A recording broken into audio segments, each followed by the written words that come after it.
Psalms first chapter 1-3 scriptures. కీర్తనలు మొదటి అధ్యాయం 1, 2, 3 వచనాలు మనందరికీ తెలిసిందే.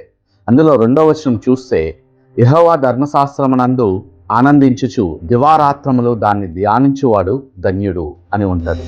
Biblical meditation is different from worldly meditation. బైబిల్లో ఉన్నటువంటి ధ్యానము లోకంలో ఉన్న ధ్యానానికి వేరేగా ఉంటుంది.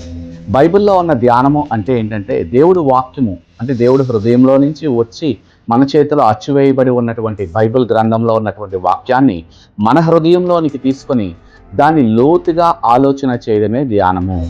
బైబిల్ మన చేతిలో ఉంటే సరిపోదు, మన నోటిలో ఉంటే సరిపోదు, మన మనసులో ఉంటే సరిపోదు.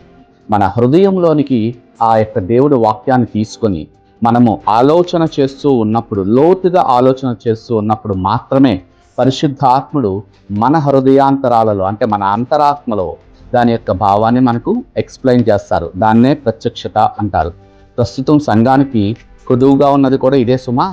చాలామంది నేను బైబిల్ని 50 సార్లు చదివాను, 100 సార్లు చదివాను అని చెప్పుకుంటున్నారు. బైబిల్ చదివితే మాత్రమే సరిపోదు, బైబిల్ని లోతుగా ధ్యానం చేయాలి. If thinking is first floor, meditation is nothing but second floor. ఆలోచన అనేది మొదటి అంతస్తు అయితే ధ్యానము అనేది 2వ అంతస్తు అన్నమాట. ఈ విషయం మీకు అర్థమైందని నేను అనుకుంటున్నాను. God bless you all.